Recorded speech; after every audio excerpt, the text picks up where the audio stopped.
So we were discussing fraternity and dignity. तो जैसे कि मैंने आपको बताया कि फ्रेटर्निटी यानी कि कॉमन सेंस ऑफ ब्रदरहुड होता है। And doctor B R Ambedkar का कहना था कि it is very important to achieve common sense of brotherhood, but simultaneously it is very difficult. इसलिए डिफ़िकल्ट है क्योंकि इंडिया में अगर आप देखेंगे कि जितनी भी तरीके की इनक्वालिटी उस टाइम पे एग्जिस्ट करती थी कास्ट क्लास रिलीजन के बेसिस पे, therefore lot of inequalities is going to be existing at that time. उस वजह से उनको लगा कि कहीं ना कहीं ये principle of fraternity is very difficult to achieve. Talking about integrity, तो integrity has been added by the 42nd constitutional amendment. Unity का जो वर्ड था पहले से था, जैसे कि अगर आप प्रियम्बल पढ़ेंगे तो unity of the nation was already mentioned, ठीक है। लेकिन इसके बाद इंटीग्रिटी जो है वर्ड इसमें ऐड किया गया, like unity of the nation थी, फिर उसको unity and integrity of the nation कर दिया गया। And fraternity was expected to preserve and promote both unity and dignity of people. See, अगर हम लोग सब मिलकर कॉमन सेंस ऑफ ब्रदरहुड के साथ रहेंगे, then only we will be able to achieve the unity and the integrity of the nation. क्योंकि ultimately एक साथ में कोऑपरेटिव स्पिरिट जो होना है बहुत ज़्यादा ज़रूरी है। साथ साथ अनटचेबिलिटी को एबॉलिश करने के लिए आर्टिकल 17 दिया गया है। तो ये आपको क्या बताने की कोशिश की जा रही है? देखिए, इससे हम समझ रहे हैं कि फिलॉसफी क्या है कॉन्स्टिट्यूशन की, ठीक है। ताकि एक फिलॉसफी समझना है मतलब ये है कि कॉन्स्टिट्यूशन चाहता है इक्वल सोसाइटी हो जिसमें सब लोग एक साथ रह रहे हो, किसी भी तरीके का डिस्क्रिमिनेशन ना हो on any basis. Talking about fundamental duties जो बाद में ऐड की गई थी, मैं आपको बता दूं, फंडामेंटल ड्यूटीज़ इमरजेंसी के टाइम पे 42nd कॉन्स्टिट्यूशनल अमेंडमेंट के अंदर ऐड की गई थी और 51A से लेकर जे तक ऐड की गई थी, ठीक है। हमारा जो अल्फ़ाबेट होता है ना, जे, ठीक है। सो इनिशियली देवर 10 ड्यूटीज़, ठीक है, 10 ड्यूटीज़ थी यहाँ पर। उसके बाद क्या हुआ कि 2004 में, सॉरी 2002 में, सॉरी, जब आपका right to education act pass होता है तब आपकी एक और ड्यूटी ऐड हो जाती है, वो है पेरेंट्स के लिए। वो और वो ड्यूटी थी कि आपको पेरेंट्स को जो है अपने बच्चों को एजुकेट करना है। So this is the thing which you have to remember if you are preparing for any sort of competitive exam. Moving ahead, the features of Indian constitution हम ब्रीफली डिस्कस करेंगे। आपको पता है इंडिया में एक written constitution है, it is the longest written constitution. और अलग अलग जगह पे अलग अलग तरीके के कॉन्स्टिट्यूशन है, जैसे कि ब्रिटेन में एक रिटन कॉन्स्टिट्यूशन नहीं है, ठीक है, अनरिटन कॉन्स्टिट्यूशन है। हमारे इंडिया में जितने भी गवर्नमेंट की डिटेल चीज़ें जो है वो भी आर्टिकल, मतलब हमारा कॉन्स्टिट्यूशन इतना बड़ा कैसे हो गया, अगर आपसे कोई सवाल पूछता है तो आपको ये समझ में आना चाहिए कि इसमें ऑर्डिनरी लेजिस्लेचर्स भी इंक्लूडेड है, यानी कि जो डेली के जो कानून है, पॉलिटिकल कन्वेंशन है, कि समझ लीजिए कि प्रेसिडेंट है तो प्रेसिडेंट को ओथ कौन दिलाएगा, या डेली काम काज कैसे होंगे, या ऑर्डिनरी मतलब जो भी चीज़ें हैं, जितनी भी चीज़ें हैं, ये सब कुछ जो है हमारे कॉन्स्टिट्यूशन में इंक्लूडेड है। और जैसे कि आप देखेंगे अमेरिका का शॉर्टेस्ट कॉन्स्टिट्यूशन है, if I am not wrong about that, and it has around only sort of 100 articles or less than that। तो पॉइंट इज़ दैट कि वहाँ पर बहुत सारे जो डेली कन्वेंशंस हैं वो इंक्लूडेड नहीं होते, just like India. Talking about the amendability, so Indian constitution को ना ही ज़्यादा रिजिड ना ही फ्लेक्सिबल कहा जाता है, but it is a mixture of two. The reason of saying this is that कि हमें देखने को मिलता है कि कुछ कॉन्स्टिट्यूशन ऐसे होते हैं दैट इज़ फ्रीक्वेंटली अमेंडेड, ठीक है। और मतलब बेसिकली जैसे कि हम देखेंगे American constitution. So point is that कि अमेरिकन कॉन्स्टिट्यूशन अगर हम देखें उसको आप फ्रीक्वेंटली अमेंड कर सकते हो, पूरी तरीके से चेंज कर सकते हो, but in India it is not like that. there are some things which has to be amended in a very very strict manner। जैसे कि अगर हम देखें तो आर्टिकल 368 जो है वो पार्लियामेंट को परमिशन देता है कि आप अमेंड कर सकते हो, किसको अमेंड कर सकते हो, कॉन्स्टिट्यूशन को, बट उसका एक प्रोसीजर बताता है। अब वो प्रोसीजर क्या है उसको मैं आपको समझाती हूँ। तो देखिए, दो तरीके के प्रोसीजर वो बताता है, दो तरीके के अलग अलग तरीके के अमेंडमेंट प्रोसेस होती है। पहली अमेंडमेंट प्रोसेस ये होती है जिसमें आपको 2/3 majority of both the houses की रिक्वायरमेंट है, ठीक है। 2/3 मेजोरिटी, ध्यान से समझिएगा मेरी बात, 2/3 majority of both the houses independently चाहिए। देखिए, ये बात हमेशा ध्यान रखिएगा। अभी हम आगे पढ़ेंगे कि कभी भी कोई भी कॉन्स्टिट्यूशन अमेंडमेंट बिल जब पास होता है, इसमें कोई जॉइंट सेशन का प्रोविज़न नहीं होता है। इट मीन्स दैट कि लोकसभा के मेंबर्स हैं, आपको लोकसभा राज्यसभा का स्ट्रक्चर तो बहुत इजीली पता है, राइट। समझ लीजिए लोकसभा के 550 मेंबर्स हैं, एंग्लो इंडियंस भी होते दो, लेकिन समझ लीजिए 550 है, और राज्यसभा में 250 है, ठीक है। तो अगर राज्यसभा में ये बिल पास, मतलब राज्यसभा में, मतलब लोकसभा में तो पास हो गया, लेकिन राज्यसभा में ये कंसेंसस नहीं बन पा रहा है, दोनों के बीच में डेडलॉक बना हुआ है, तो जॉइंट सेशन होगा। मतलब ये कि 500, 200 और ये कितना हुआ, ये कितना हुआ, 800 हो गए, 800 लोग एक साथ बैठेंगे और डिसीजन देंगे। It is a joint session जो सेंट्रल हॉल में होता है ऑफ द पार्लियामेंट।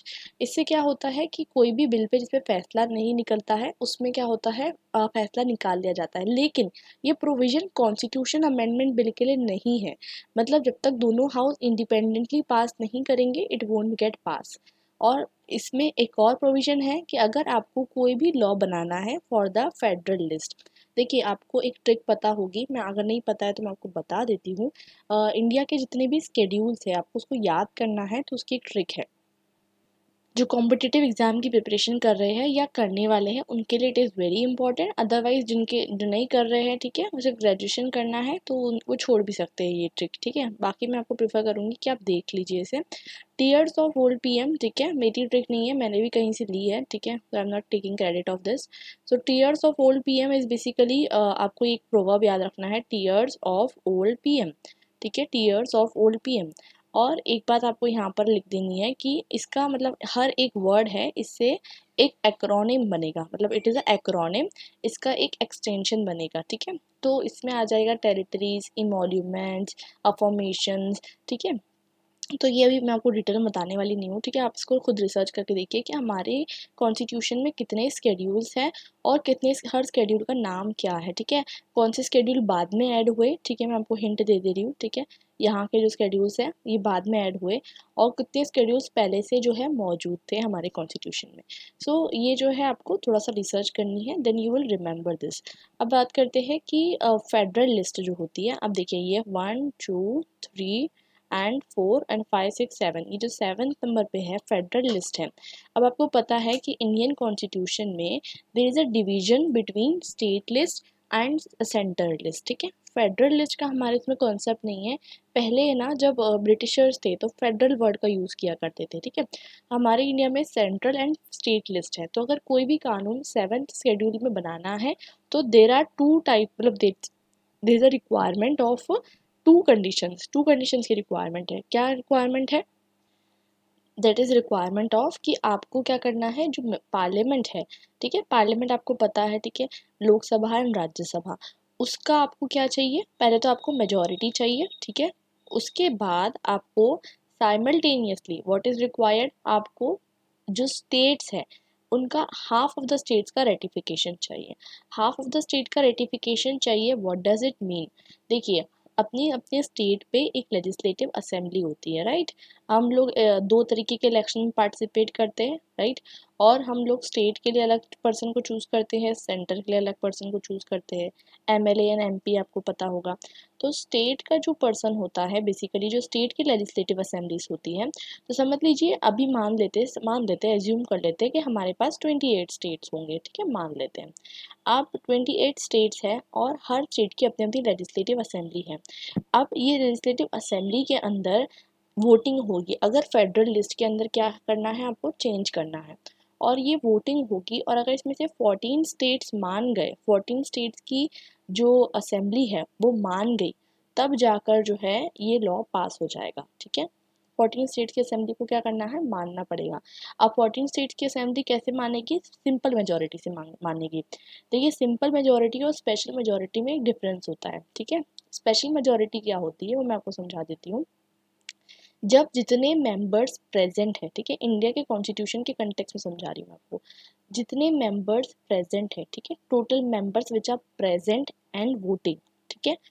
समझ लीजिए कि एक हाउस की स्ट्रेंथ है 550, ठीक है, लेकिन उसमें हर वक्त हर मेंबर प्रेजेंट नहीं होता है, ठीक है। समझ लीजिए एक दिन सिर्फ और सिर्फ 300 मेंबर्स प्रेजेंट है, ठीक है। तो जितने मेंबर्स प्रेजेंट है उसकी 2/3 मेजोरिटी आपको रिक्वायर्ड है, ठीक है, 2/3 मेजोरिटी आपको रिक्वायर्ड है। इट मीन्स दैट कि आपको 300 में से 200 लोगों को उस पर्टिकुलर बिल के उसमें वोट करना होगा, तब जाके जो है आप चेंज कर पाओगे। एंड समझिए एक चीज़ को, ये ख़त्म नहीं होती स्पेशल मेजोरिटी इंडिया के कंटेक्स में। इट इज़ द गिवन कि एंड आपको एक और चीज़ की रिक्वायरमेंट है, वो ये है कि टोटल हाउस जो है आपका, टोटल हाउस की जो स्ट्रेंथ है, ठीक है, उसका हाफ वो भी होना चाहिए। टोटल हाउस की स्ट्रेंथ की मेजॉरिटी होना चाहिए, टोटल स्ट्रेंथ की हाउस की मेजॉरिटी होना चाहिए। इट मीन्स दैट कि आपको आपका हाउस कितने मेंबर्स थे आपके हाउस के? 550। तो 550 में आधा कर दीजिए आप इनको, ठीक है। कितना हुआ? 225, ठीक है। मैं मैथ्स में थोड़ा सा वीक हूँ, ठीक है, समझ में आ गया होगा शायद आपको। 225, ठीक है, +1।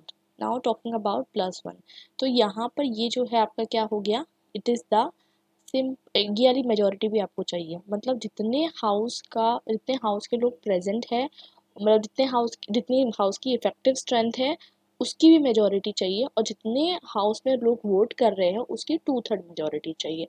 दोनों मेजोरिटी रिक्वायर्ड है। तो अगर उस दिन 300 लोग मौजूद होंगे और उन्होंने 200 लोगों ने वोटिंग करे होंगे तो भी बिल पास नहीं होगा in terms of constitution amendment, ठीक है। क्यों नहीं पास होगा? Because it has not been sanction by 226 people. 226 people are required. I hope it is very crystal clear. नहीं समझ में आया, you can go back and watch it again, ठीक है। So this has to be kept in your mind, and there are various provisions, various exceptions to it, ठीक है। and this is the main contentious point in terms of competitive examination. so I will tell you that कि आप इसको अच्छे से पढ़ें, ठीक है। मोर ओवर मैं आपको एक और चीज़ बता दूं कि कुछ प्रोविज़न ऐसे हैं कॉन्स्टिट्यूशन में, ठीक है, इन इंडियन कॉन्स्टिट्यूशन, जो जो है क्या कर सकते हैं, डायरेक्टली आप अमेंड कर सकते हैं without any sort of intervention with the what, state की कोई ज़रूरत नहीं है, लेजिस्लेटिव असेंबली की, ना आपको स्पेशल मेजोरिटी की ज़रूरत है, with a simple majority. And those includes article 1 to 5, ठीक है। Those does not require any sort of like कोई नई टेरिटरी क्रिएट करनी है या कोई नया स्टेट क्रिएट करना है, एग्जिस्टिंग स्टेट का नाम चेंज करना है। These simple things could be done without referring to this type of majority which is covered in Article 368, ठीक है। So this is all legal things, and this has been made to ensure कि हमारा constitution is neither rigid and nor flexible. And rigid in a sense that कि Keshavananda Bharti case के बाद आपको पता है कि there has been an amendment नहीं कह सकते, but there has been an introduction of a particular आप कह सकते हैं doctrine, that is basic structure doctrine, कि आप कोई भी पार्ट ऑफ कॉन्स्टिट्यूशन को parliament can amend excluding the basic structure. तो बेसिक स्ट्रक्चर जैसे कि कुछ बेसिक एलिमेंट्स है उसको आप नहीं जो है ऑल्टर कर सकते हो। Talking about the federal system of governance, तो इंडिया में फेडरल सिस्टम ऑफ गवर्नमेंट है, ठीक है।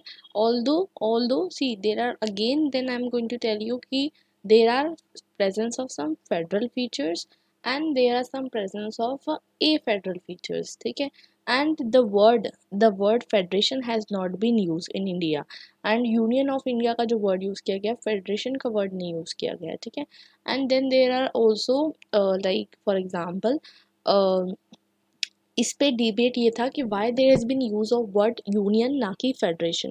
तो देखिए इसे समझना इस बात से है कि इंडिया में किसी भी स्टेट को ये राइट नहीं दिया गया है that it can secede away. The USA में जो अगर आप देखेंगे तो सिमेट्रिकल फेडरलिज्म है, every state is equal irrespective of their size and population, ठीक है। बट इंडिया में क्या है, इंडिया में it is a asymmetrical federalism. Each state is given the rights and powers according to its size and population. और India में एक और चीज़ है, आपने अपने चाइल्डहुड एनसीईआरटीज़ में पढ़ी होगी that India is a holding together federation rather than the coming together federation. So let's not get into those things and consider it कि केसी वेरे इसे बताते हैं क्वाजी फेडरल, ठीक है। और उसके अलावा मॉरिस जॉन्स इसे क्या बताते हैं, cooperative federalism. So there are different ways to interpret it, ठीक है, in different conditions. But point is that कि मैं आपको बता दूं कुछ ए फेडरल फीचर्स हैं, जैसे कि इंडिया में सेंटर को ज़्यादा पावर दी गई है, हमारे पास एक ही कॉन्स्टिट्यूशन है जो सेंटर और स्टेट दोनों पे चलता है, सिंगल सिटीजनशिप का कॉन्सेप्ट है ना कि डबल सिटीजनशिप का जैसे कि यूएस में है, और साथ साथ स्टेट गवर्नर का अपॉइंटमेंट जो होता है वो सेंटर करता है। एंड यू नो कि जो गवर्नर है at times it uses its power to interfere in the state relationship in the sense that कि स्टेट का जो गवर्नमेंट है अगर अपोजिशन पार्टी की है, that has been some instances in Indian politics कि इंटरफेरेंस आपको देखने को मिलेगा। Now that is more of what a practical issue, ठीक है। उसके बाद ये आपको समझना है that there are some a federal features and there are some federal features also. Now talking about fundamental rights is an integral part of Indian Constitution and आपको पता है fundamental rights वैसे तो आप आर्टिकल 14 से पढ़ना शुरू करते हो but fundamental rights are present in the part 3 of the constitution 12 से लेके 35 तक के fundamental rights को consider किया जाता है ठीक है अक्सर आप 33 से लेके 35 तक नहीं पढ़ते हो because those are exceptional rights ठीक है for some citizens.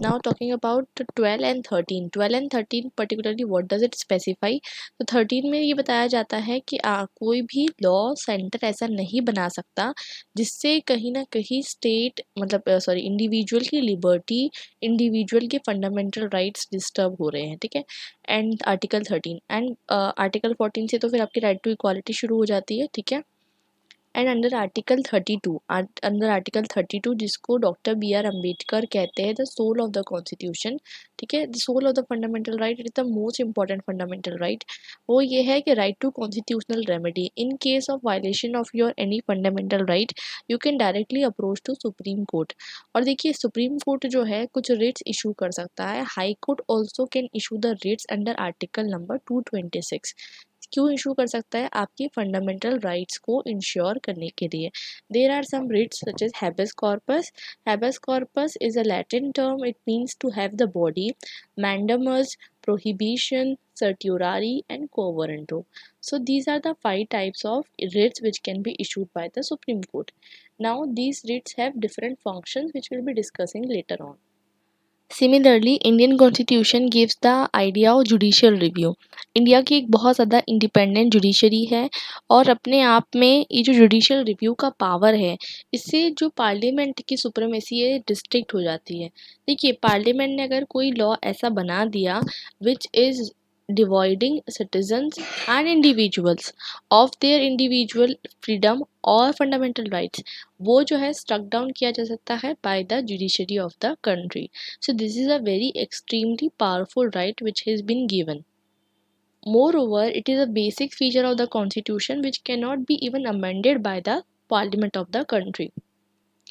Talking about transformative constitutionalism तो जो इंडियन कॉन्स्टिट्यूशन है सोसाइटी को ट्रांसफॉर्म करता है स्टेट को एम्पावर करता है स्टेट को एम्पावर करता है it means that it gives the power to state कि जो सोसाइटी इंडिया की थी जिसमें बहुत सारे तरीके से आप कह सकते हैं अनटचेबिलिटी या फिर इनह्यूमन प्रैक्टिसेस अनइक्वल सोसाइटी थी स्टिग्मा एंड सुपरस्टिशंस इस सबको एक पॉजिटिव इगैलिटेरियन डायरेक्शन में ले जाने की पावर जो है वो स्टेट को प्रोवाइड करता है इंडियन कॉन्स्टिट्यूशन जिससे इंडियन सोसाइटी को ट्रांसफॉर्म किया जा सकता है ये टर्म जो है ट्रांसफॉर्मेटिव कॉन्स्टिट्यूशनलिज्म कार्ल क्लेयर द्वारा दिया गया है और यही बताते हैं कि Indian constitution is important in transforming Indian society talking about अब कंक्लूजन पे आ चुके हैं एन ए पलकीवाला कहते हैं प्रियम्बल को कॉन्स्टिट्यूशन के it is the identity card of the constitution ठीक है इसमें जिसकी आप किसी चीज़ को आइडेंटिटी कार्ड दिखाते हो तो समझ आता है ना आप कौन हो वैसी प्रियम्बल आइडेंटिटी कार्ड है कॉन्स्टिट्यूशन का एंड इसमें कॉन्स्टिट्यूशन की फिलॉसफी जो है वो इम्बाइब्ड है तो इस चैप्टर में हमने समझा कि क्या क्या चीज़ें हमारी कॉन्स्टिट्यूशन में हैं और प्रियम्बल को भी हमने समझा और ये भी समझा कि प्रियम्बल अमेंड किया जा सकता है but it should not be destructive to the basic structure of the constitution ये आपको इतनी बात समझनी है ठीक है इसके बाद हमने समझा कि क्या क्या वर्ड्स दिए गए हैं प्रियम्बल में और what does it mean and किस तरीके से जो वर्ड्स प्रियम्बल में दिए गए हैं उसको इफ़ेक्टिवली इम्प्लीमेंट करने के लिए कॉन्स्टिट्यूशन में आर्टिकल्स भी जो है वो इंक्लूडेड है ऐसा नहीं है कि सिर्फ वर्ड डाल दिया गया है sovereign socialist secular democratic Republic and अगर हम देखें तो रियलिटी में कुछ नहीं ऐसा नहीं है there are articles which has been included in the constitution to enforce those words which has been mentioned in the preamble. I hope this is very clear to you and with this which our chapter got over and we'll start our next chapter very soon. Till then bye and happy learning.